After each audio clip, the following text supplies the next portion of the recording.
அது வந்து கண்டிப்பா ஏற்றுக்கொள்ள முடியாது. பிரதானத்துவம் இந்த கூட்டத்துக்கு கூட்டப்பட்டது. ஏன் இவ்வளவு பெரிய ஒரு கன்ஃபியூஷன்? நான் ரொம்ப சிம்பிளான ஒரு கொஸ்டின். அவருக்கு வேற எந்த விதமான ரைட்ஸும் கிடையாது.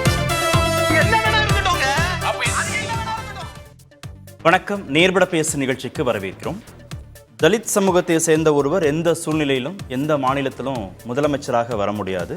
மாயாவதி உத்தரப்பிரதேச முதல்வரானது ஒரு விதிவிலக்கு. மாநில அரசில் தலித் ஒருவர் முதலமைச்சராக வரக்கூடிய சூழல் இங்கே இல்லை அப்படின்னு விடுதலை சிறுத்தைகள் கட்சியின் தலைவர் திரு திருமாவளவன் பேசியிருக்கிறார். பட்டியல் பிரிவினருக்கான இடஒதுக்கீட்டில் உள்ஒதுக்கீடு வழங்குவதற்கு மாநில அரசுகளுக்கு அதிகாரம் இருக்குது அப்படின்னு சொல்லி சமீபத்தில் உச்சநீதிமன்றம் உத்தரவு பிறப்பித்தது. அந்த உத்தரவு பட்டியலின சமூகத்தினரின் இடஒதுக்கீட்டு உரிமையை நசுக்குது.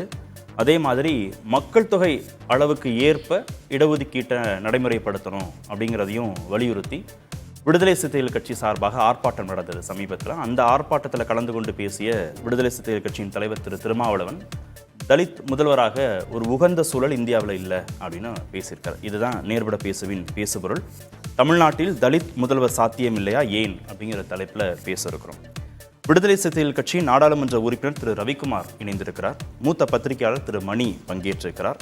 அரசியல் விமர்சகர் திரு சுமன் சி ராமன் இணைந்திருக்கிறார். விரைவில் பத்திரிகையாளர் திரு கார்த்திகேயன் இணைய இருக்கிறார்.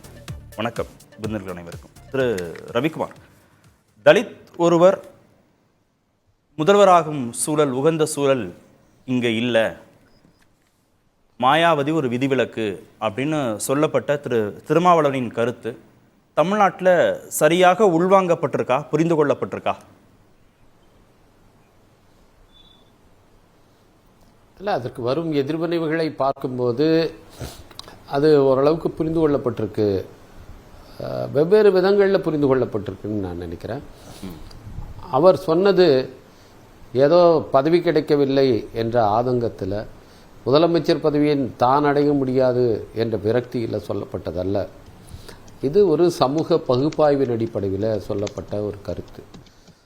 அந்த விதத்தில் இதை எடுத்துக்கொள்ள வேண்டும். குறிப்பாக தமிழ்நாட்டில் ஏன் அப்படி ஆக முடியாது என்று அவர் சொன்னார்னால், இன்றைக்கி பல மாநிலங்கள், குறிப்பாக இந்த பட்டியல் மக்கள் 20 விழுக்காட்டுக்கு மேல் மக்கள் தொகை கொண்ட பல மாநிலங்களில் இது சாத்தியமாகி இருக்கிறது. ஆந்திராவில் நடந்திருக்கு, பீகாரில் நடந்திருக்கு, பஞ்சாபில் நடந்திருக்கு, உத்தரப்பிரதேசத்தில் நடந்திருக்கு. அது போன்ற ஒரு வாய்ப்பு ஏன் தமிழ்நாட்டுக்கு வரவில்லை அப்படி என்று பார்க்கும்போது, சில இடங்களில் ஒரு ஆந்திராவிலோ அல்லது பஞ்சாபிலோ அங்கெல்லாம் காங்கிரஸ் கட்சி அவர்களை முதலமைச்சராக்கியது. பீகாரில் நிதிஷ்குமாருடைய ஐக்கிய ஜனதா தளம் அது அந்த வாய்ப்பை திரு மாஞ்சி அவர்களுக்கு கொடுத்தது. உத்தரப்பிரதேசத்தில் பகுஜன் சமாஜ் கட்சி தானே நின்று வாக்குகளை திரட்டி ஒரு முறைக்கு 3 முறையாக அங்கே செல்வி மாயாவதி அவர்கள் முதலமைச்சராக ஆகியிருக்கிறார். இது ஒவ்வொன்றும் வெவ்வேறு சூழலில் வெவ்வேறு பின்னணியில் நடக்குது. அந்த மாதிரி தமிழ்நாட்டை பார்க்கும்போது காங்கிரஸ் கட்சியால் முதலமைச்சராக்கப்படுவதற்கு இங்கே வாய்ப்பு இருக்கா என்றால் அது இல்லை, இப்போதைக்கு இல்லை. ரெண்டாவது பீகாரில் திரு நிதிஷ்குமார் ஒரு நெருக்கடியில், அவரும் ஆர்ஜேடியும் கூட்டணி சேர்ந்து அவர் முதலமைச்சர் பதவியை அவர் பெற்று இருக்கிறார். அதுக்கு பிறகு என்ன பண்ணுறாருன்னா, ஒரு நெருக்கடியை சமாளிப்பதற்கு மாஞ்சியை அந்த நேரத்தில் அவர்கள் ஆக்குகிறார்கள். அதுக்கு பிறகு நீங்கள் பார்த்தீங்கன்னா பிஎஸ்பி மாதிரி ஒரு கட்சி, இந்த அம்பேத்கர் அரசியலை முன்வைத்து பிற்படுத்தப்பட்ட மக்களையும் ஒருங்கிணைத்து நடத்துறது உத்தரப்பிரதேசத்தில் மட்டும் நடந்திருக்கு. இப்போ இங்கே நடந்த மாதிரியான ஒரு சூழல் தமிழ்நாட்டில் ரிப்பீட் ஆகிறதுக்கு வாய்ப்பு, திரு நிதிஷ்குமார் அவர்கள் செய்தது போல் ஒரு வாய்ப்பு இங்கே வரணும்னா, அங்கே இருந்தது போல் 2 கட்சிகள் ஒன்றிணைந்து ஒரு கூட்டு மந்திரி சபை அமைக்கிறது. அப்போ ஒரு கட்சி தனி கட்சிங்கிறது பலவீனம் அடைகிறது. அந்த மாதிரியான ஒரு நெருக்கடியில் ஒரு தற்காலிக ஏற்பாடாக ஒரு மாஞ்சியவர்களை கொண்டு வருவது, அது ஒரு தற்காலிக ஏற்பாடு தான். அதற்கு பிறகு ஒரு மாஞ்சியவர்களே அவரோடு இல்லாமல் போய்விட்டார் என்பதும் நம்ம பார்க்குறோம். ஸோ அந்த மாதிரி ஒரு நிலை தமிழ்நாட்டில் வருமானா அதுவும் இல்லை. அப்போ பிஎஸ்பி போல் வரணும்னா அங்கே இருக்கிற சமூக சூழல் என்பது வேறு, அரசியல் நிலைமை என்பது வேறாக இருந்தது. அங்கே பட்டியல் சமூக மக்களே ஒரு 27 விழுக்காட்டுக்கு இருக்கிறார்கள். அது மட்டும் அல்லாமல் இஸ்லாமியர்கள் 15லிருந்து ஒரு 20% இருக்கிறார்கள். இன்னொரு பக்கம் பிராமணர்கள் உயர் வகுப்பினர் அவர்கள் ஒரு 15 விழுக்காடு இருக்கிறார்கள். அப்போது இவர்கள் கூட்டணி சேர்வதற்கு சமூக கூட்டாளிகள் அங்கே இருந்தார்கள். ஆனால் அது மாதிரியான ஒரு நிலைமை தமிழ்நாட்டில் இல்லை. இப்படியான இதை பயன்படுத்தி இந்த சூழலை ஒரு பகுப்பாய்வு செய்துதான் அவர் சொன்னார், அந்த கருத்தை சொன்னார். இங்கே வரணும்னா ஒன்று விடுதலை சிறுத்தைகள் கட்சி, அதுபோல் பகுஜன் சமாஜ் கட்சியை போல ஒரு பெரிய ஆதரவை பெற்று அதற்கு பிறகு அதோடு கைகோர்ப்பதற்கு அங்கே ஒரு சமயம் சமாஜ்வாதி கட்சியோ இன்னொரு பக்கம் பிஜேபியோ அவர்கள் வந்தது போல் இங்கே அந்த மாதிரியான ஒரு நிலைமை ஏற்படுமா என்பது இப்போதைக்கு அதுக்கான சூழலும் இங்கே கிடையாது. அந்த பகுப்பாய்வின் அடிப்படையில் தான் அவர் அதை சொன்னார். ஓகே, இல்லை மாநில கட்சிகளில் தேசிய கட்சிகளில் தலித் பிரதிநிதித்துவம் அப்படிங்கிறது வேறாகவும், அம்பேத்கரிய இயக்கங்கள் நேரடியாக அரசியல் அதிகாரத்திற்கு வருவது, நேரடியாக மாநிலத்தின் தலைமை பொறுப்புக்கு வர்றது, அது வேறாகவும் பிரித்து பார்க்குறீங்க. இப்போ ஆமாம், அப்படி தான் பார்க்க வேண்டியிருக்கு. ஏன்னா அம்பேத்கரிய அரசியலை முன்வைத்து பகுஜன் சமாஜ் கட்சி அங்கே ஆட்சி அதிகாரத்தை பிடித்தது. அப்பொழுது அங்கே சமாஜ்வாதி கட்சி, நீங்கள் அங்கே பார்த்தீங்கன்னா பிற்படுத்தப்பட்டவருடைய மக்கள் தொகை எண்ணிக்கை சதவீதம் என்பது தமிழ்நாட்டை விட உத்தரப்பிரதேசத்தில் குறைவு. அங்கே சமாஜ்வாதி கட்சிக்கு ஒரு கூட்டணி மந்திரி சபையை பங்கு பெற வேண்டிய ஒரு நிர்பந்தம் அங்கே ஏற்பட்டது. தனி மெஜாரிட்டி கிடைக்காத ஒரு நிலை இருந்தது. அப்போ தான் அவங்க 2 பேரும் சேர்ந்து அதை அமைச்சாங்க. ஒன்று அங்கே பட்டியல் சமூக மக்களுடைய மக்கள் தொகையே ஒரு 27% அளவுக்கு இருந்தது. அதிலே ஒரு குறிப்பிட்ட சமூகம் மட்டுமே, சமார் ஜாதவ் என்று அழைக்கப்படுகிற ஒரு சமூகமே ஒரு கேரத்தாழ் ஒரு 20 விழுக்காடு.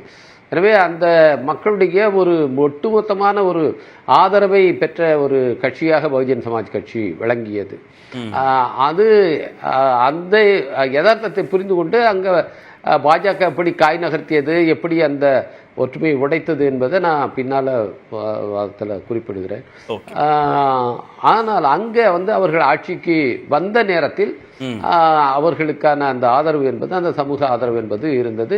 இன்னொரு பக்கம் அவர்களுடைய நேசசக்தியாக இஸ்லாமியர்கள், அவங்க இஸ்லாமியருடைய வாக்கு வங்கி ஒரு பெரிய வாக்கு வங்கி, அங்கே ஒரு டெசிசிவான ஒரு ஓட் பேங்க், அதனுடைய ஆதரவும் அவருக்கு அந்த சமயத்தில் இருந்தது. அதனால் தான் அவர் அவ்வளவு தூரம் வெற்றி பெற முடிந்தது. ஓகே, திரு மணி, தலித் முதல்வர் சாத்தியமில்லைங்கிறத திருமாவளவன் ஏற்கனவே பேசியிருக்காரு. இப்போ பேசுறதுக்கான முக்கியத்துவம் என்ன, ஏன் இப்போ பேசுகிறாரு, இப்போ பேசும்போது வரக்கூடிய ஆதரவு தளம்ங்கிறது கொஞ்சம் அதிகமாக இருக்கு, அதையும் நம்ம கூர்ந்து கவனிக்க வேண்டியதாக இருக்கு. இந்த ஜட்ஜ்மெண்ட்டுக்கு பிறகும் இதை நம்ம பேச வேண்டியதாக இருக்குது. உள்ஒதுக்கீடு சம்மந்தப்பட்ட தீர்ப்புக்கு பிறகுமான பிரச்சனையாக தான் இதை பார்க்க வேண்டியிருக்கு. இதில் நான் எப்படி பார்க்குறேன்னா தேசிய அளவில் அவர் சொன்னதை தவிர்த்துட்டு நான் தமிழ்நாட்டு சென்ட்ரிக்காக தான் இதை நான் பார்க்க விரும்புகிறேன். இது தமிழ்நாட்டுக்கு ரொம்ப முக்கியமான ஒரு இஷ்யூ தான். பவர்ஃபுல் லீடர் திருமா கடந்த 10 ஆண்டுகளில் பிஜேபி கிட்ட ஆல்மோஸ்ட் எல்லா நாடறிந்த தலித் லீடர்ஸ் எல்லாருமே சரண்டரான கட்டத்தில் ஆன்டி பிஜேபி ஸ்டாண்டில் உறுதியாக இருக்கக்கூடிய ஒரு லீடர், அதில் பாராட்டுக்குரிய ஒரு தலைவர் தான் அந்த கட்சியுமே கூட. இங்கே இப்போ தமிழ்நாட்டை பொறுத்த வரைக்குமான நிலைமைன்றது நீங்கள் பார்த்தீங்கன்னா அவர் எழுப்பின அந்த கேள்வி மொத்தத்தில் அது வெறும் தலித்ஸுக்கு மட்டும் கிடையாது, சிவில் சமூகத்தின் மனசாட்சியை உலுக்கக்கூடிய ஒரு கேள்வி தான். அப்படி ஆகக்கூடிய ஒரு சூழலில் 77 ஆண்டுகள் சுதந்திரத்துக்கு பிறகும் அப்படிப்பட்ட ஒரு சூழல் நிலவுது என்பது கண்டிப்பாக ஒட்டுமொத்த சமூகத்துக்கான கேள்வி தான் அது. பட் 2 விஷயங்களை நான் ரொம்ப முக்கியமாக பார்க்குறேன். என்னென்னு கேட்டிங்கன்னா, ஒன்று மற்ற மாநிலங்களை விட இங்கே நமக்கு ஏன் அதிக முக்கியத்துவம் இருக்குன்னா இங்கே ஒரு சோஷியல் ஜஸ்டிஸ் மூமெண்ட்டுன்றது ஒன்று ரொம்ப அதிகமாக இங்கே இருந்திருக்கு. கடந்த இந்தியாவில் எந்த மாநிலத்தையும் விட இங்கே கிட்டத்தட்ட ஒரு 100 ஆண்டு கண்ட இயக்கம். அவங்க தேர்தல் அரசியலுக்கு கிட்டத்தட்ட 57லேருந்து இருக்காங்க, கிட்டத்தட்ட 70 ஆண்டுகளாக. அதில் உங்களுக்கு கிட்டத்தட்ட 57 இயர்ஸ், பவருக்கு 57 இயர்ஸ் ஆகுது. 70 இயர்ஸாக இதில் இருக்காங்க எலக்ட்ரல் பாலிட்டிக்ஸில். பவருக்கு ஒரு 57 ஆண்டுகள் ஆகுது. மூச்சுக்கு 300 தடவை சமூக நீதி என்று பேசக்கூடிய ஒரு மாநிலத்தில் இந்த சூழ்நிலை நிலவுவது என்பது கூடுதலான ஒரு சேலஞ்சு தான் அது. ஸோ அந்த விதத்தில் வந்து இது தமிழ்நாட்டுக்கு வந்து தார்மீக பொறுப்பு அதிகமாக இருக்குது. மற்ற மாநிலங்களில் ஏன் அவர்கள் ஆகிறார்கள் என்பதை விட தமிழ்நாட்டில் ஆக முடியவில்லை, ஒரு தலித் முதலமைச்சராகக்கூடிய சூழல் நிலவவில்லை என்பது வந்து அதிகம் கவலைப்பட வேண்டிய, ஆராயப்பட வேண்டிய ஒரு விஷயம். ரெண்டாவது நான் இன்னொன்று பார்க்குறது என்னென்னா, இந்த மாதிரி வந்து உங்களுக்கு வந்து ஒரு தலித் முதலமைச்சராக ஆகாமல் இருப்பதற்கான சவால்களில் அடிஷ்னலாக ஒரு சேலஞ்சாக இன்றைக்கி எமர்ஜ் ஆகிருக்கிறது வந்து வாரிசு அரசியல். குடும்ப அரசியலும் வாரிசு அரசியலும் கண்டிப்பாக வந்து தலித் எமான்சிபேஷன் ஒரு தலித் பார்ட்டிசிபேஷன் அதை வந்து இன்னும் அதிகப்படியான சேலஞ்சை உண்டாக்குது. ஸோ எப்படி பார்த்தாலும் திருமாவர்களுடைய அந்த ஒரு கருத்தை வந்து நான் தமிழ்நாடு சென்ட்ரிக்காக பார்க்கும்பொழுது நம்ம அதிகம் பேச வேண்டிய, விவாதிக்க வேண்டிய அந்த களம் என்பது இங்கு ஃபெர்டைலாக இருக்குன்னு தான் நான் பார்க்குறேன். மத்திய அமைச்சருங்கிற பொறுப்பை கொடுக்குறாங்க, சபாநாயகருங்கிற பொறுப்பை கொடுக்குறாங்க. முற்றிலுமாக தலித்தை விலக்கி வச்ச அரசியல் இங்கே அந்த கட்சிகள் செய்யலை இல்லையா? இல்லை, அது ரெண்டுத்துக்குமான வித்தியாசம். திருமா சொன்னது வந்து இந்தியா முழுவதும் முதலமைச்சர் ஆவதற்கான வாய்ப்பு. அப்படி பார்க்கும்போது தமிழ்நாட்டை தவிர வெளியில் பல மாநிலங்கள் ஆயிருக்காங்க. ரவியை கூட வந்து இப்போ அந்த லிஸ்டெல்லாம் படித்தேன். நாம் தமிழ்நாடு சென்ட்ரிக்காக பார்க்கும்போது அதற்கான வாய்ப்பு இன் நியர் ஃப்யூச்சர் இருக்குதா, அப்படி தான் அதை ஃபோக்கஸ்டாக நம்ம கொண்டு போக முடியும். யார் எதை சொன்னாங்கன்னாலும் இன்றைய கட்டத்தில் அதற்கான ரெலவென்ஸை பற்றி பேசும்பொழுது திருமாவுடைய கருத்தோட அந்த நீட்சியாக நாம் பேசுவது அடுத்த 5 ஆண்டுகளில் அல்லது 10 ஆண்டுகளில் வந்து தமிழகத்தை அதற்கான வாய்ப்பு இருக்குதான்னா கண்ணு கட்டிய தூரம் வரையில் இல்லை. இல்லை, திரு ராமதாஸும் திரு அன்புமணி ராமதாஸும் எங்களுக்கு முழு ஆதரவை பட்டியல் சமூகம் கொடுப்பதற்கு தயாரானா கண்டிப்பாக தலித் முதல்வருங்கிறத நாங்கள் முன்னிலைப்படுத்துகிறோம்னு சொல்கிறாங்களே. இல்லை, அது வந்து கொடுத்தாலும் கொடுக்காட்டி நீங்கள் ஆக்கணும். நாங்கள் கொடுத்தாதான் நீங்கள் ப்ரீ கண்டிஷன் போட முடியாது. நீங்கள் வந்து அவங்க ஏன் டாக்டர் ராமதாஸும் அவங்க பிஎம்கே ஏன் சொல்கிறாங்கன்றது எல்லாருக்குமே தெரியும். ப்ராக்டிக்கலாக பேசும், அதற்கான சாத்தியக்கூறு இங்கே இருக்குதா? இல்லை, பாமகங்கிற தனி கட்சி இல்லை, இப்போ தேசிய ஜனநாயக கூட்டணின்னு கூட வச்சுக்கலாம். இல்லை, அவங்களோட வாக்கு வங்கி எவ்வளவு? திமுக அதிமுக ஒப்புக்கொண்டால் தவிர அது சாத்தியம் இல்லை. உடச்சி பேசுறதுனா அதற்கான வாய்ப்பு இன்றைக்கி அங்கே இருக்குதா? ஸோ பிரதான கட்சிகள் 2 கட்சிகள் அவங்க 2 பேருக்கு மத்தியில் கிட்டத்தட்ட வந்து ஒரு 55% வாக்குகள் குறையாமல் இருக்குது. ஸோ இந்த இஷ்யூ வந்து நம்ம எப்படி பார்க்குறது? அதனால தான் நான் சொன்னேன், இதை வந்து நீங்கள் வந்து இதுக்கு பல சேலஞ்சஸ் இருக்குது. இது கண்டிப்பாக வந்து நாம் வெட்கி தலை குனிய வேண்டிய ஒரு விஷயம். நம்முடைய மனசாட்சியை தட்டி எழுப்பக்கூடிய ஒரு கேள்வியைத்தான் அவர் சிவில் சமூகத்தின் மனசாட்சியை தட்டி எழுப்பக்கூடிய ஒரு கேள்வியைத்தான் திரும்ப எழுப்பி இருக்கிறார். அதுவும் ஆஃப்டர் ஆல் தீஸ் இயர்ஸ் இண்டிபெண்டன்ஸ்க்கு பிறகு நம்ம வந்து எங்கே நிற்கிறோன்னு பார்க்கும்போது அது நான் மறுபடியும் சொல்கிறோம். உங்களுக்கு வந்து மற்ற மாநிலங்களை விட நாங்கள் தான் ரொம்ப மேலானவங்கன்னு ஒரு ஹை மாரல் கிரவுண்ட் எடுத்து பேசி கொண்டிருக்கக்கூடிய ஒரு ஸ்டேட்டில், சமூக நீதி திராவிடியன் மாடல்லாம் நம்ம சொல்லக்கூடிய ஸ்டேட்டில் இந்த கேள்விக்கான அந்த ஒரு முக்கியத்துவம் என்பது மற்ற மாநிலங்களை விட மிக மிக அதிகமானது. இதோட அடிஷனல் சேலஞ்ச் நான் மறுபடியும் சொல்கிறேன், நீங்கள் இதை கடந்து போக முடியாது. விசிக்க வேண்டுமானாலும் இதை கடந்து போகலாம், பட் பொதுவாக பேசுகிறவங்க இதை கடந்து போக முடியாது. வாரிசு அரசியல் இதுக்கு ஒரு பெரிய சேலஞ்சாக இன்றைக்கி டெவலப் ஆகிருக்குது. அதை கடந்துட்டு இங்கே தலித் எமான்சிபேஷனை பற்றிலாம் பேச முடியுமான்னு எனக்கு தெரியல. திரு கார்த்திகேயன், சமூக நீதியை மற்ற மாநிலங்களை விட அதிகமாக முன்னிலைப்படுத்தக்கூடிய ஒரு சமூகத்தில் தலித் முதல்வர்னு பேசுவதே ஒரு வலி மிகுந்த விஷயமாக பார்க்கிறார். அந்த சோஷியல் ப்ராப்ளம் இருக்குது, அது உண்மையிலே வருந்தத்தக்கது தான். அந்த social political liberation of Dalits அது சரியாக இல்லை. இன்னும் வந்து அவர்களுக்கான பொலிட்டிக்கல் ரெப்ரசன்டேஷன் குறைவாக இருக்குதுன்றது உண்மைதான். அதை வந்து சரி செய்ய வேண்டிய கட்டாயம் வந்து தமிழ்நாட்டில் இருக்கக்கூடிய அனைத்து இயக்கங்களுக்கும் உண்டு. குறிப்பாக சமூக நீதியை முன்னெடுக்கக்கூடிய பெரியாரியல், அம்பேத்கரியல், பொது உடைமை பேசக்கூடிய இயக்கங்கள் முன்னணியில் இருக்கக்கூடிய எலக்டோரல் பாலிடிக்ஸ்னு வரும்போது ஒரு கலெக்டிவ் ரெஸ்பான்சிபிலிட்டி அதை சொல்லிட முடியாதுல்ல. திமுக அதிமுகங்கிற வாக்கு வங்கி அதிகமாக வச்சிருக்கிற மாறி மாறி ஆட்சி பொறுப்புக்கு வர கட்சிகளுக்கு தானே கூடுதல் பொறுப்பு. இல்லை, நான் இல்லைன்னு மறுக்கலை, டீசென்ட்ரலைஸ் பண்ணிட முடியாதுங்கிறதுக்காக கேட்குறேன். இல்லை, நான் எல்லாருக்கும் ஒரு கலெக்டிவாக இருக்குன்னு சொன்னால் நம்ம அது 2 கட்சிகளை சுருக்கிற ஒரு அதிகாரத்தை வைத்து நீங்கள் பேசுகிறீங்க. பட் ஒரு சமூகமாக வந்து ஒரு பொறுப்பு இருக்குன்றதை நம்ம அதில் கட்டாயம் ஏற்றுக்கணும். அது வந்து நீங்கள் முதலமைச்சர்ன்றதை தாண்டி பொது தொகுதியில் போய் நின்று வெற்றி பெற முடியுமா என்பதே பெரிய கேள்விக்குறியாக இருக்கிறதுனால நீங்கள் அடுத்த கட்டம் முதலமைச்சர்ன்றது அடுத்த கட்டம். பொது தொகுதியில் போய் வந்து ஒரு பட்டியலினத்தில் அல்லாதவர் வந்து முதல் டிக்கெட் கொடுக்கப்படுதா, நின்று வெற்றி பெற முடியுமா அப்படின்ற பல்வேறு சந்தேகங்கள் இருக்கு இல்லையா? எல்லோருமே வந்து பெரிய வாக்கு வித்தியாசத்தில் வெற்றி பெறும்போது படுத்துறாங்கல்ல. அதிமுகவும் திமுகவும் அதான் சொல்றேன், சீட்டு கொடுக்கும்போது அது சாத்தியமாகுது இல்லை. அது ஒரு சில இடங்கள்ல நடக்குது. ஆனால் வந்து 2019 பெருவாரியாக எல்லா இடத்துலையும் பெரிய மார்ஜினில் வெற்றி பெறும் பொழுது கடும் போராட்டத்தை வந்து திருமா அவர்கள் சந்திக்க வேண்டியிருக்கு சிதம்பரத்தில். அப்போ அதில் இருக்கக்கூடிய அந்த காஸ்ட் கனோட்டேஷனையும் நம்ம அதை சேர்ந்தே தான் பார்க்க வேண்டியிருக்கு. அதுதான் நான் அந்த சேலஞ்சுன்னு சொல்கிறேன்.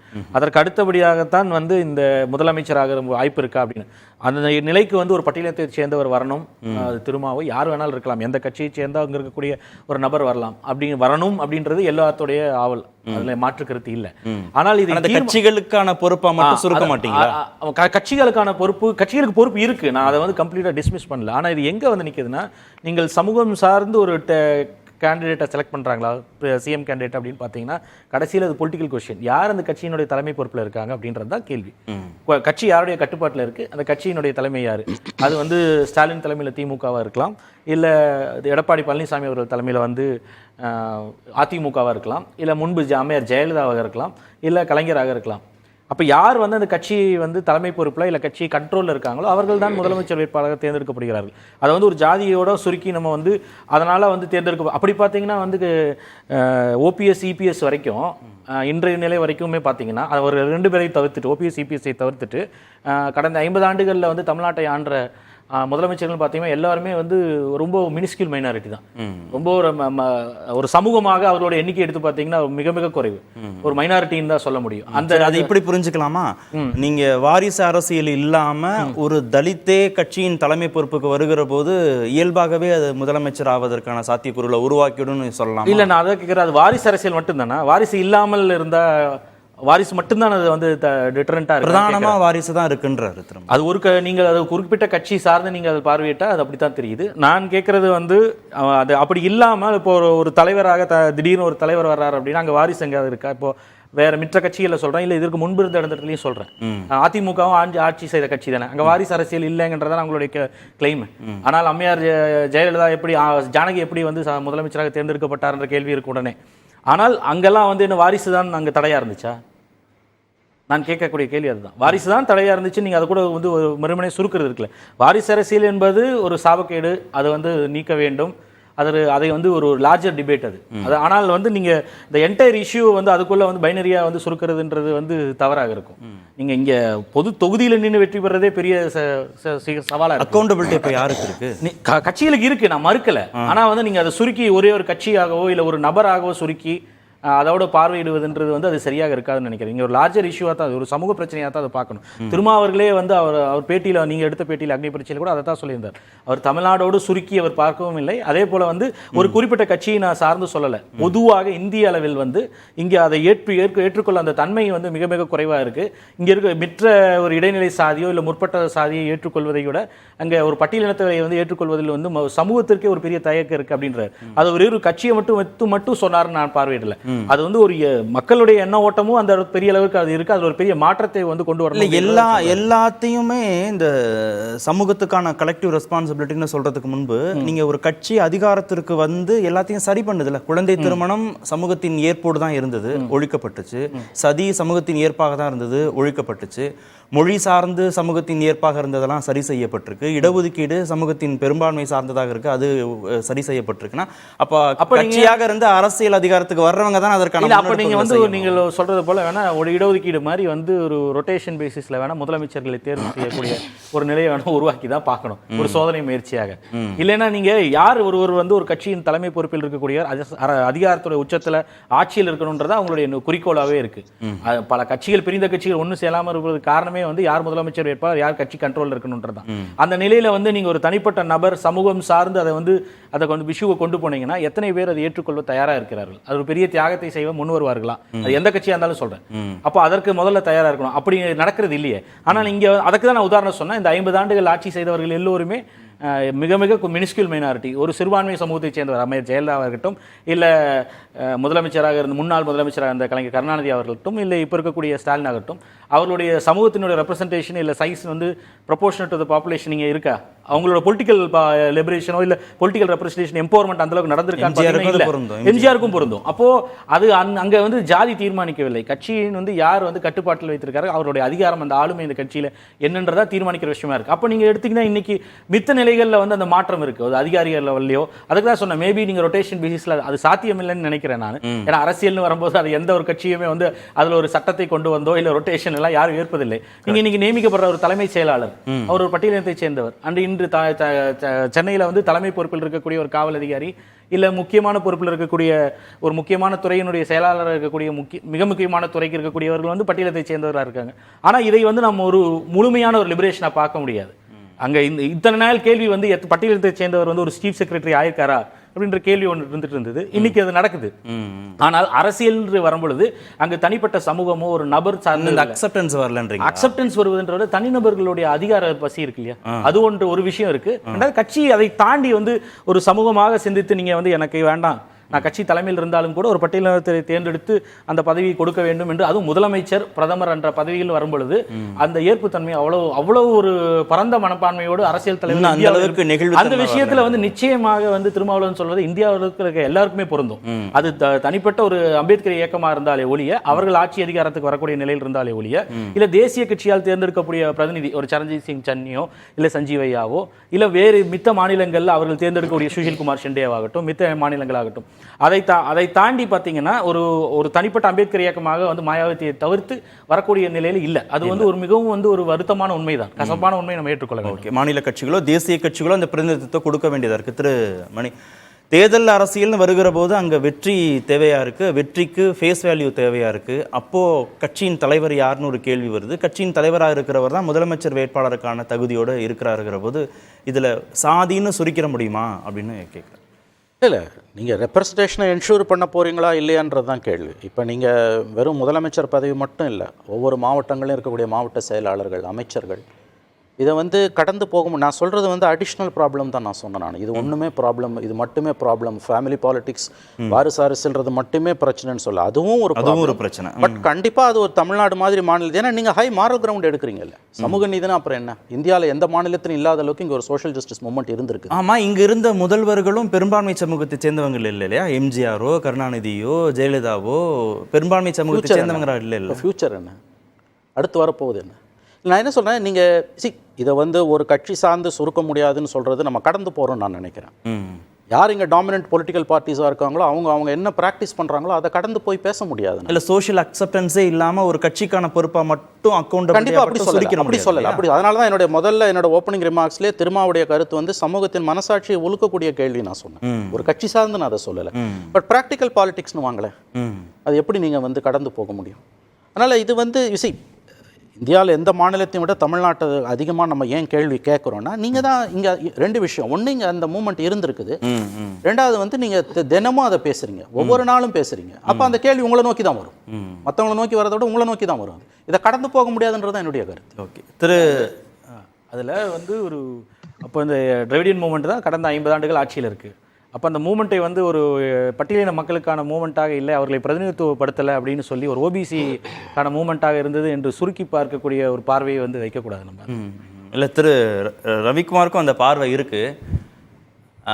மண்டல் கமிஷன் பரிந்துரைகளுக்கு பிறகு இடைநிலை சாதிகள்கிட்ட தான் அதிகாரம் குவிஞ்சிருக்கு, அது தலித் சமூகத்திற்கு அந்த அரசியல் அதிகாரம் கைமாற்றப்படலைங்கிறதான உங்களுடைய கருத்தாக இருக்குது திரு ரவிக்குமார், சுருக்கமா?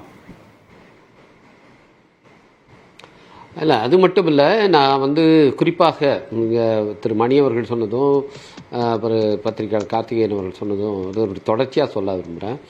குறிப்பாக தமிழ்நாட்டு அரசியல் எடுத்துக்கொண்டால் தமிழ்நாட்டில் இருக்கிற இந்த திராவிட கட்சிகளுடைய இந்த ஆட்சி காலத்தில் என்ன மாதிரியான வளர்ச்சிகள் ஏற்பட்டதுன்னு 2 முக்கியமான நூல்கள் ஆங்கிலத்தில் வந்திருக்கு. ஒன்று திராவிடியன் மாடல் என்கிற ஒரு புத்தகம், அது வந்து கலையரசன் அவர் விஜயபாஸ்கர் 2 பேரும் எழுதினது.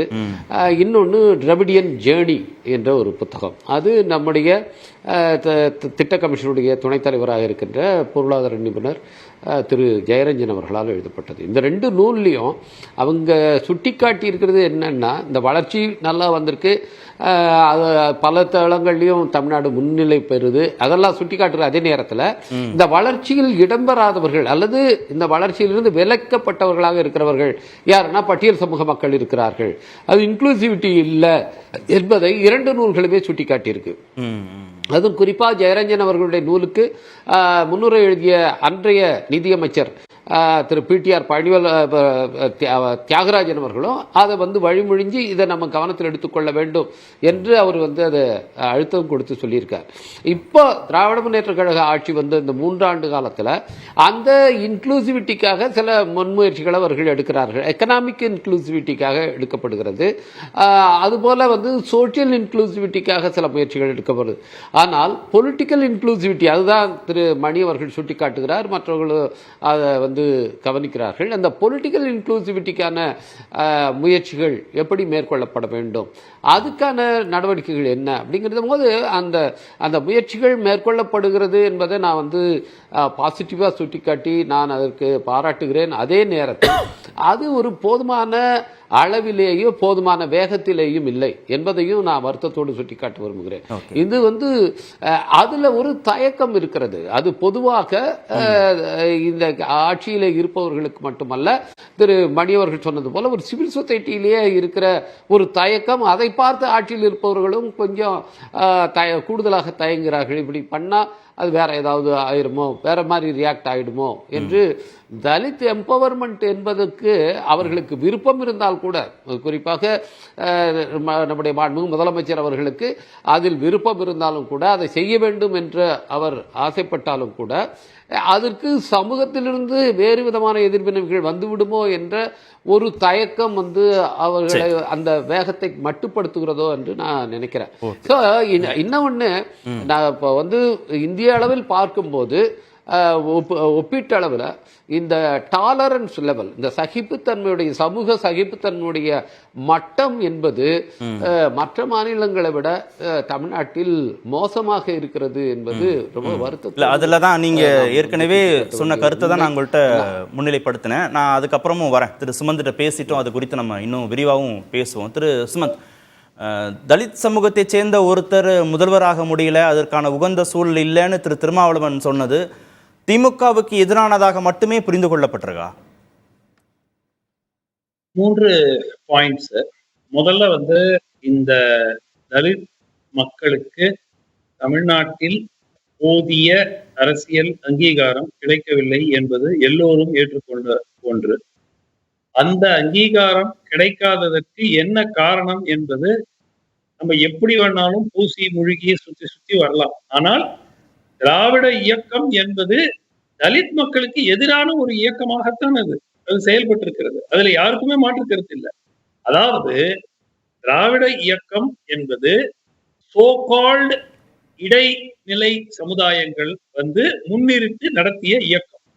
அவர்களுக்கு மேல சோ கால்டு மேலே இருந்த பிராமண சமுதாயத்தை அந்த பதவிகளில் இருந்து, அந்த அவர்கள் அனுபவித்துக் கொண்டிருந்த விஷயங்களில் இருந்து நீக்க வேண்டும் என்றதில் அவர்களுக்கு ஒற்றுமை. ஆனால் அதை சமமாக பகிர்ந்து கொள்ள வேண்டும் எல்லோருக்கும் அப்படிங்கிற இன்டென்ஷனே கிடையாது.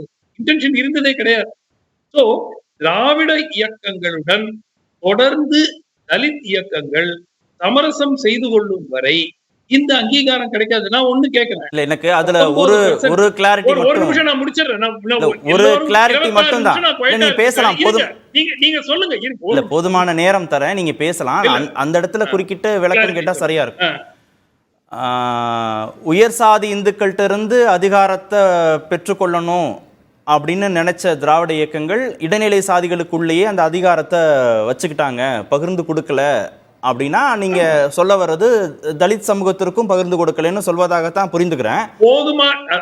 அப்படி புரிஞ்சுக்கிறேன். போதுமான அளவு பகிர்ந்து கொடுக்கலங்கிறத புரிஞ்சுக்கிறேன், அதை புரிஞ்சுக்கிறேன். ஆனா அதுல எதிரானவர்களாக இருக்கிறார்கள்ங்கிறது, பகிர்ந்து கொடுக்கலன்றது வேற, எதிரானவர்களாக இருந்தார்கள் திராவிட இயக்கங்கள்ங்கிறது வேற. அது கொஞ்சம் சீரியஸ் சார்ஜ். அதுக்கு அது ரெண்டும் ஒண்ணா இல்ல வேற வேறயா? சார்ஜ் இல்ல. நான் நீங்க ஜஸ்ட் ஹிஸ்டாரிக்கலா எடுத்து பாருங்க. ஒரு சமுதாயம் தமிழ்நாட்டில் 18%, 20% அளவுக்கு இருக்கிறார்கள். ஒரு 4 சமுதாயம் சொல்லுங்களேன். 18%, 20% பாப்புலேஷன் இருக்கக்கூடிய ஒரு 4 சமுதாயம் சொல்லுங்க பார்க்கலாம் தமிழ்நாட்டில். One of the biggest groups in Tamil Nadu. ஆனால் அவர்களுக்கு முதலமைச்சர் பதவி விட்டுடுங்க, ஒரு பொது தொகுதியில இடம் கிடைக்கிறது இல்லைன்னா அப்புறம் அது என்ன சமூக நீதி? எனக்கு புரியல. இது யாருமே எல்லாம் பூசி முழுகிட்டு எல்லாத்தையும் ஒரு மாதிரி டிப்ளமேட்டிக்கா பேசிட்டு போறாங்க. நான் பிராங்கா கேட்கிறேன், என்ன ஏன் இன்று வரை ஏன் தலித் சமுதாய மக்கள் ரிசர்வ்டு கான்ஸ்டிடுவன்சில மட்டும் போட்டியிட வேண்டிய ஒரு சூழல் பாராளுமன்ற தொகுதியில அட்லீஸ்ட் இப்போ வந்து ஒரு 2-3 தொகுதி சட்டமன்ற தேர்தலில் ஒரு மாற்றம் இருக்கிறது. பட் இன்னும் 90% அப்படித்தானே இருக்கு. அதற்கு யார் காரணம்? இல்ல நான் என்ன கேட்கிறேன்னா, இங்க 50 வருஷமா ஆட்சியில இருக்கிறது திராவிட கட்சிகள். அப்போ நீங்க என்ன சொல்றீங்க? நல்லா பண்ணியிருக்காங்க, ஈக்குவலா பகிர்ந்து கொடுத்திருக்காங்கிறது உங்களுடைய வாதம். எங்க பகிர்ந்து கொடுத்திருக்காங்க? இன்னைக்கு வரைக்கும் 99% தலித் கேண்டிடேட்ஸ் வந்து ரிசர்வ்டு கான்ஸ்டிடுவன்சில ஏன் நிக்கணும்? இல்ல உங்க குற்றச்சாட்டு தான் ஈக்குவலா பகிர்ந்து கொடுக்கலங்கிற போதாமை இருக்கு.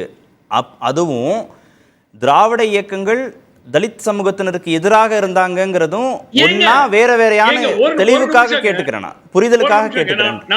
நான் ஒரு கேக் வச்சிருக்கேன். இந்த கேக்ல நிறைய ஸ்லைஸ் இருக்கு. அதுல உங்களுக்கு 8 ஸ்லைஸ் கொடுக்கணும், நான் 3 ஸ்லைஸ் எடுத்துக்கணும். நான் 8 ஸ்லைஸ் எடுத்துக்கிட்டு உங்களுக்கு 3 ஸ்லைஸ் கொடுத்தா அதுக்கு என்ன அர்த்தம்? சரி, சமமாக பகிர்ந்து கொள்ளவில்லை, ஆனால் நான் உங்களுக்கு எதிராக இருக்கிறதுனால தானே நான் எல்லா ஸ்லைஸும் நான் வச்சுக்கிறேன். ஒன்று. ரெண்டாவது, இதனுடைய மிக ஃபண்டமெண்டலா நீங்க ஜஸ்டிஸ் நீதி கட்சி எடுத்துக்கிட்டீங்கன்னா அதில் முக்கியஸ்தர்கள் பெரும்பாலானோர் மிகவும் வசதி படைத்தவர்கள், பெரும் முதலாளிகள், வெளிநாட்டுக்கு சென்று படித்தவர்கள். அவர்களுக்கு வந்து தங்களுடைய சமுதாயங்கள் முன்னேற வேண்டும், டாப் பொசிஷன்ல வரணும், ஆக்கிபை பண்ணணும்ங்கிற நோக்கம் இருந்தது. அதற்கு இந்த மூவ்மெண்ட் வந்து ஒரு பிளாட்ஃபார்மாக இருந்தது. அதை தாண்டி அவர்கள் ப்ரோக்ரஸ் பண்ணல. எஸ், தலித் மக்களுக்கு முன்பு இருந்ததை விட சலுகைகள் வழங்கப்பட்டிருக்கின்றனங்கிறதுல மாற்று கருத்து இல்லை. ஆனால் போதுமான அளவிற்கு நியாயமாக வழங்கப்பட்டிருக்கிறதா யாராவது இங்க ஒரு அரசியல் அதிகாரம் பகிர்ந்து கொடுக்கப்படல, அந்த புள்ளியில தானே புரிஞ்சுக்கணும். அதை அதானே இல்லைங்க. நான் என்ன கேட்கிறேன், மகாராஷ்டிரால 13% 14% தான் தலித் பாப்புலேஷன், ரைட்டா? அங்க ஒரு தலித் சீஃப் மினிஸ்டர் இருந்திருக்காரு. ராஜஸ்தான்ல தலித் சீஃப் மினிஸ்டர் இருந்திருக்காரு. பீகார்ல இருந்திருக்காரு, உத்தரப்பிரதேஷ்ல இருந்திருக்காரு, பஞ்சாப்ல இருந்திருக்காரு, ஆந்திரால இருந்திருக்காரு, ஒரிசால இருந்திருக்காரு, ஜார்க்கண்ட்ல இருந்திருக்காரு. நான் அப்படி லைனா போறேன். ஏன் தமிழ்நாட்டுல இல்ல? இல்ல எனக்கு புரியல. 18% இல்ல. ஒரு நிமிஷம் நான் முடிச்சிடறேன் சார், நான் உங்களை இன்டரப்ட் பண்ணல ப்ளீஸ். 27 நிமிஷம் நான் சும்மா இருந்திருக்கேன், தயவு செய்து முடிச்சிடறேன். அடுத்தது, தலித் சமுதாய மக்கள் அதுக்குள்ள இருக்கிற சப் குரூப்ஸ்குள்ள ஒற்றுமை இல்லை. அது பல மாநிலங்களில் அதே மாதிரிதான். உத்தரப்பிரதேஷ்ல எடுத்தீங்கன்னா ஜாதவ் சமுதாயத்தை சேர்ந்த தலித் மக்களுக்கும் நான் ஜாதவ் தலித்ஸுக்கும் ஒரு வேறுபாடு இருக்கு. 2 பேரும் ஒரே கட்சிக்கு போட மாட்டாங்க. அதெல்லாம் தமிழ்நாட்டிலும் அதேதான். வட பகுதிகளில் வாழும், வட மற்றும் மத்திய பகுதிகளில் வாழும் தலித் மக்கள் அவங்க வேற மாதிரி ஓட்டு போடுறாங்க. தென் தமிழகத்தில் வாழும் தலித் மக்கள் வேற மாதிரி ஓட்டு போடுறாங்க. ஒற்றுமை இல்லை. மூணாவது, மிக முக்கியமாக தலித் பிரதிநிதிகள் என்று அழைத்துக் கொண்டிருக்கிற கட்சிகள் தங்களுடைய வளர்ச்சி முன்னிறுத்தியிருக்கிறார். ஒரு 2 சீட்டு 4 சீட்டுக்கு சமரசம் செய்து கொண்டு பிரதிநிதித்துவம் அவங்க இன்சிஸ்ட் பண்ணல. இப்போ உதாரணத்துக்கு திமுகவுடைய கூட்டணி கட்சிகள் எல்லோரும் திமுக வெற்றி பெற்றாலும், மெஜாரிட்டி கிடைத்தாலும், மெஜாரிட்டி கிடைக்காமல் ஆட்சி அமைத்தாலும் அதில் அதிகாரத்தில் பங்கு அவர்களுக்கு வழங்கப்படுவதில்லை. வேற மாநிலங்கள்ல எல்லாம் பாத்தீங்கன்னா மெஜாரிட்டி அந்த மெயின் பார்ட்டிக்கு வந்தா கூட கூட்டணியில நீங்க இருக்கிறீங்க, அதனால மந்திரி சபையிலையும் நீங்க இருங்கன்னு அழைப்பாங்க. தமிழ்நாட்டுல ஒரு வித்தியாசம், மெஜாரிட்டி கிடைக்கலன்னா கூட உங்களுக்கு நீங்க வெளியில இருந்து நின்று எங்களுக்கு ஆதரவு கொடுங்க, நான் உங்களுக்கு இடம் எல்லாம் கொடுக்க முடியும் அப்படிங்கிற பேசிஸ்ல இருக்கு. ஆனால் தொடர்ந்து லாஸ்ட் பாயிண்ட் சார், ஒரு நிமிஷம் சார். 20% பாப்புலேஷன் நாங்க, எங்க ஓட்டு இல்லாம நீங்க ஜெயிக்க முடியாதுன்னு அந்த சமுதாயம் போய் திராவிட கட்சிகள்கிட்ட சொன்னா என்ன நடக்கும்? போய் சொல்லலாம் இல்ல. எங்களுக்கு மினிஸ்ட்ரியில இப்ப ஒண்ணும் இல்ல. 2026க்கு திமுகட்டியும் அண்ணா திமுகட்டியும் விசிகேவோ புதிய தமிழகமோ எந்த கட்சியோ பிரதிநிதித்துவ கட்சிகள் போயிட்டு ஆட்சியில பங்கு இருந்தாதாங்க கூட்டணி. இல்ல, இது ஒரு வின்வின் மெத்தட் தானே. வின்வின் மெத்தட் தானே.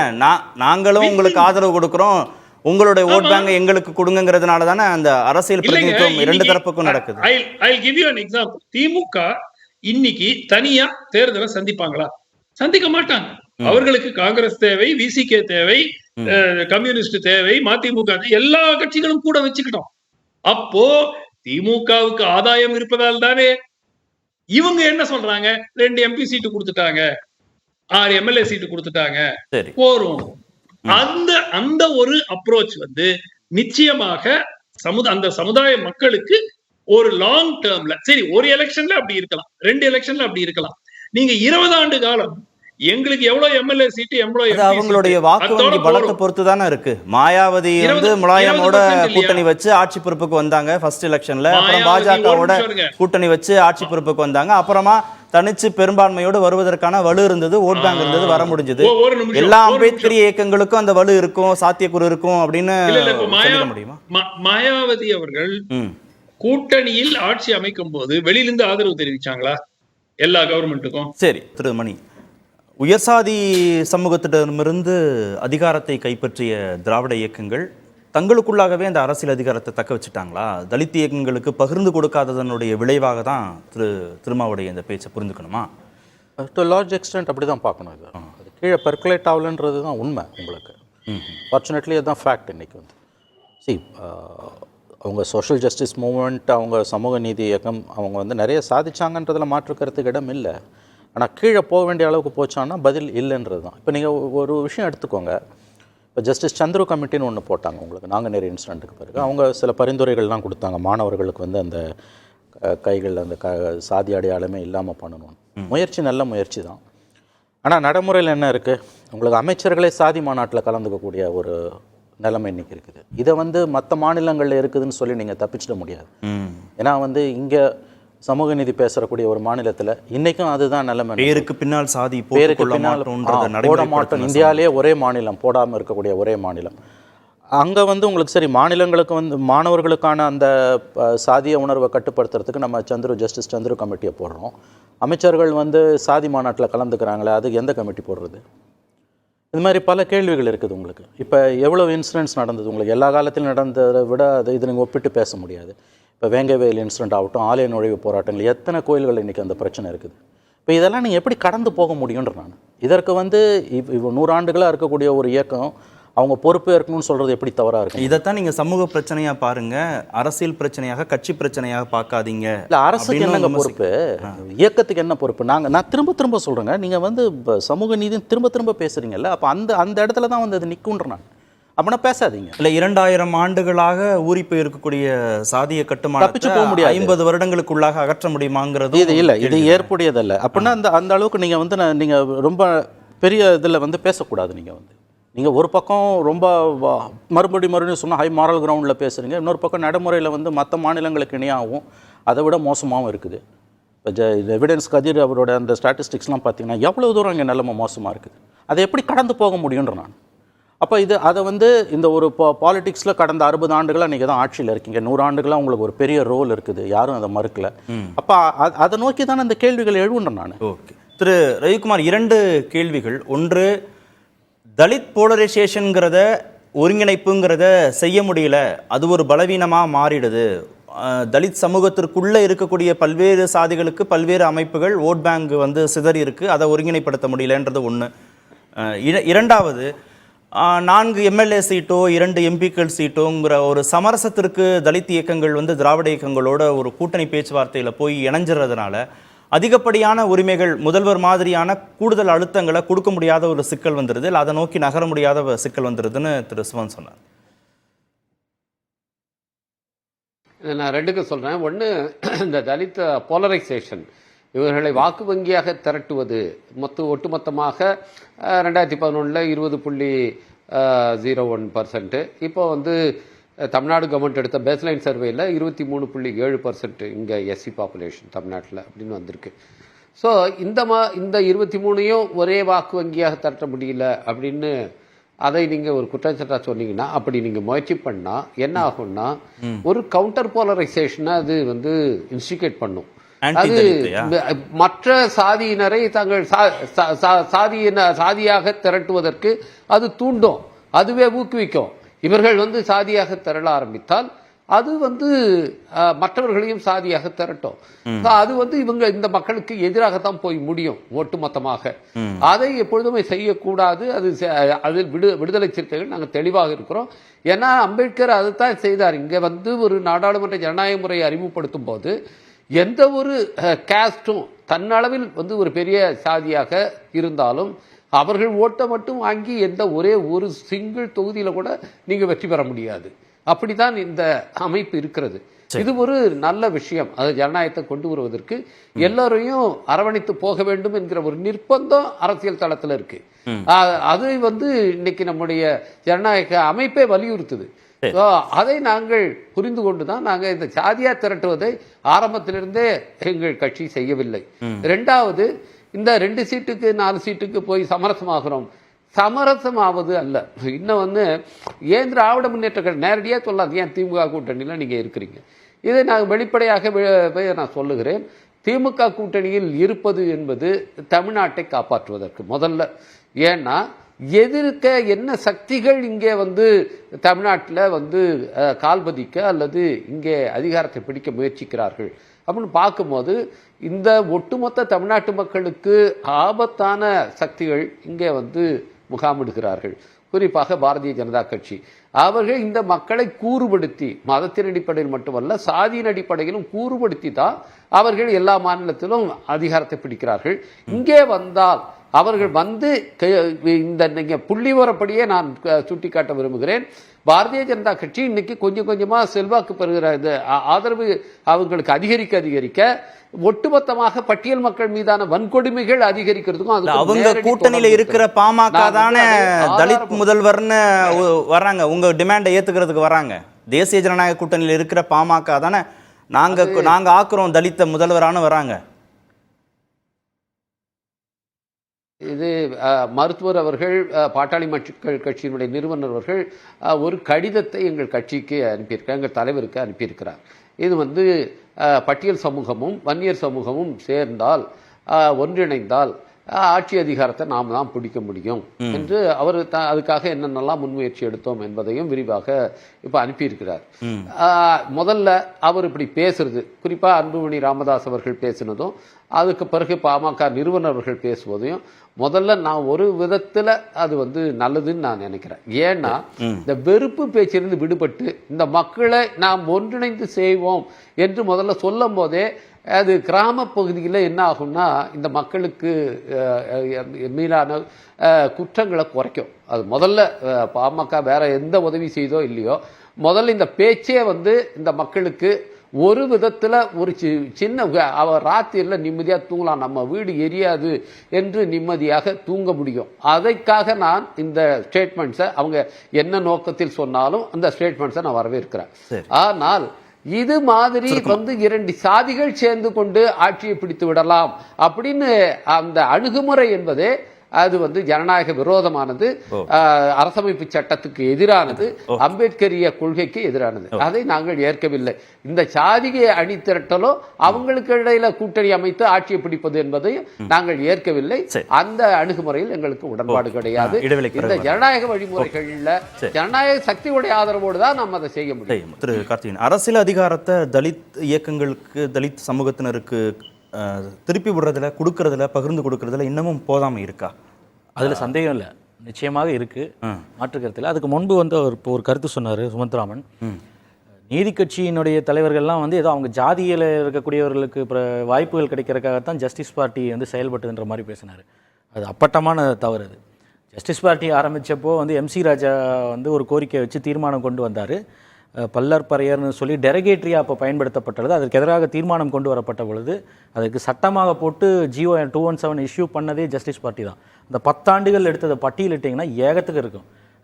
ஆதி திராவிடர் குழந்தைகளை வந்து கட்டாயம் வந்து பொது பப்ளிக் ஸ்கூல்ஸில் வந்து என்ரோல் பண்ணணும் என்று சட்டமாக கொண்டு வந்தார்கள். அப்படி நிராகரிக்கக்கூடிய பள்ளிகளுக்கு, ஒருவேளை நிராகரிக்கக்கூடிய பள்ளிகளுக்கு நிதிகள் மறுக்கப்படும் என்று கொண்டு வந்தது. அப்போ டிஸ்ட்ரிக்ட் போர்டு இருந்துச்சு. திருச்சி டிஸ்ட்ரிக்ட் போர்டில் இது போல ஒரு பிரச்சனை வந்து அவர்கள் சேர்த்துக்கொள்ளப்படுவார்கள், ஆனால் தனித்து அமர வைக்கப்படுவார்கள்னு சொன்னப்போ அதை எதிர்த்து, அப்படி என்றால் அந்த பள்ளிக்கு எதிராக வந்து நடவடிக்கை எடுக்கப்படும் சொல்லி அவர்கள் இணைந்தே தான் அவர்கள் வந்து பயிலணும் அப்படின்னு சொல்லி சட்டத்தை கொண்டு வந்தார்கள். பஞ்சமி நிலம் வந்து 1921 வரைக்கும் வெறும் 19,000 சொச்சம் ஏக்கர் தான், 521 ஏக்கர் தான் நினைக்கிறேன் கொடுக்கப்பட்டிருந்தது ஆதிராவிட மக்களுக்கு. அந்த 10 ஆண்டுகள் நீதி கட்சியினுடைய ஆட்சியில் தான் அது 3,42,000 ஏக்கராக உயர்த்தப்பட்டது. இதெல்லாம் செய்தது வந்து அந்த நீதி கட்சி தான். அதெல்லாம் வந்து செஞ்சதை அதெல்லாம் நடந்ததுக்கப்புறம் இப்போ வந்து நீதி கட்சியில் இருந்தக்கூடிய தலைவர்கள் நடேச முதலியாரும் டிஎம் நாயரும் வந்து வந்து தியாகராஜ் செட்டி எல்லாம் வந்து அவர்கள் ஜாதியில் இருக்கக்கூடியவர்களுக்கு வாய்ப்புகளுக்காக பேசுறது வந்து வன்மம். இன்னொன்னு வந்து பேசி முடிக்கிறேன்.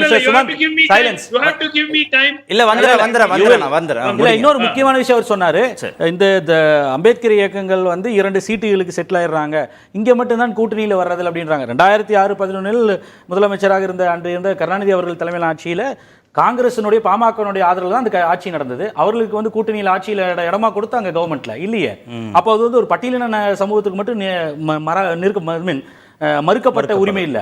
இது வந்து என்னன்னா, பட்டியலின மக்களுக்கு அரசியல் அதிகாரம் வந்து சரிவர போய் சேரவில்லை, பல குறைபாடுகள் இருக்கிறது. இங்க நடக்கக்கூடிய அவர்களுக்கு இருக்கான அடக்குமுறைகள் இல்ல அட்ராசிட்டிஸ் வந்து இருக்கிறது, மாற்று கருத்தே கிடையாது. ஆனால் அதை வந்து சுருக்கி வந்து இப்ப அம்பேத்கர் இயக்கங்களையும் வந்து திராவிட இயக்கத்தையும் வந்து இந்த கொம்பு எதிர்நிலையில கொம்பு செய்வது. அதுக்கு பதில் சொல்லுங்க. சேர்த்து இன்னொன்னு